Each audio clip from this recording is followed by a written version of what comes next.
I'm a maid of honor. I would like to give you guys a little toast. Sorry if it's long. Sorry. Okay. So, as soon as I met Dana, I knew that we would be lifelong friends. And I just knew right away we would be best friends. I'm just kidding. We absolutely hated each other as soon as we met. She was this tiny, loud, little bossy New York girl with some serious attitude. I had never met anyone so loud until I met Matt. And I was no angel. I was some punk kid from Boston with just as much attitude. But in our second half of freshman year, we decided to band together and join the dark side. We were forced to be reckoned with. We got into a lot of trouble. So I'm here to share some of those stories. Yeah. I have never been pulled over by the cops so many times in my life than when I was with Dana. I believe our record was twice in one night. Oh, Marshall, don't worry. There'll be cheers later, I promise. I believe our record was twice in one night, 10 minutes apart. One thing I love about her is her ability to keep it together when things are stressful. And as those blue and white lights went up behind us, she'd always turn to me and say so calmly, "Don't worry, girl, I got this." And she did. To this day, we have never actually gotten a ticket. But that strong, confident behavior proved to be exactly what I needed in a best friend, and is exactly what every strong woman needs to be a good wife. She has lifted me up when I have been at my breaking point, and she has my back no matter what. And when that woman loves, she loves hard and unconditionally.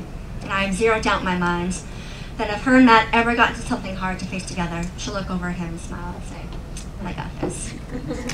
So on to the next embarrassing story, also involving cops. I decided to visit Dana during Thanksgiving break. Your favorite story, then? This is your favorite story, Marshall. This is dedication. As some of you may know, Wednesday night before Thanksgiving is a big drinking holiday, and we weren't quite 21 yet, so obviously we stuck into the bar anyway. We wound up being caught, and parents were called, and we had the distinct honor of being escorted home in the back of a cruiser at 4 a.m. Now, I'm not sure if you guys have ever been on the receiving end of an angry marshal, but I have, and it is absolutely terrifying. That look of utter disappointment made me want to die. And as we were sent to Dana's room, our tails between our legs, we sat under bed in the dark and wondered, how the hell are we going to get out of this? What came next is another huge moment that solidified our friendship. Dana's sense of resourcefulness is unparalleled. Her bat mitzvah video. That moment when she realized she had the key to opening up her parents' heart and forgive us.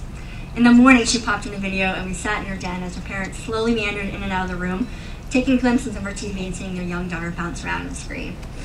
And right before my eyes, I saw Marshall and Gail just melt and sit down and hug us and forgive us for being stupid 19-year-olds. With 5 phony driver's licenses. I wasn't going to mention that, but sorry.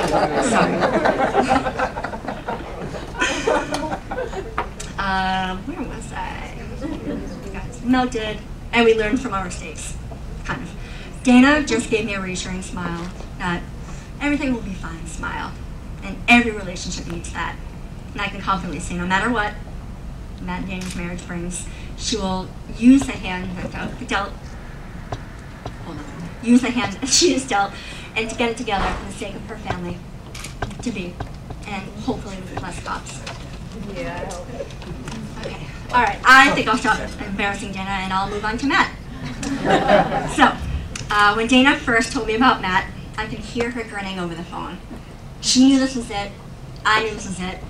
She fell in love with his heart first and foremost. And he loves Humphrey. And that was a big deal for her. Now I can say Matt is mildly obsessed with Humphrey. Just look at his cell phone. As soon as I met Matt, I thought immediately, wow, you're way too pretty for me to stand next to. I mean, come on, he's got eyelashes for days. I gave Dana so much props for pulling in a cutie like this one. We instantly bonded over music and his multi-Pangelo mixes, movies, and our mutual love of Dana. If this man was going to swoop in and take my girl away, he better prove that he was worth it. And he is, without a doubt, the only man I know that can handle a woman like Dana. I have never seen a man take so much satisfaction out of pissing off a New York woman. I knew Matt was the guy for her because he is the only one who can fire her up and keep her calm. And there's so much passion in their relationship. It's the kind of passion that people still wish they had. That kind of power will stay with them to the very end. Love isn't always just saying it out loud. Sometimes it's just the way they look at each other. Now, here we are. It may be a happy day for them too, but it's a sad day for me. I finally had to relinquish my title as #1 person in her life, and now I have to share it with a boy. Oh, gross. And out of all the prettiest boys in the land, I'm honored for you to take over, Matt. Now, Matt, take Dana's hands, place your hand over hers. Now remember this moment and cherish it. Because this is the last time you'll ever get the upper hand.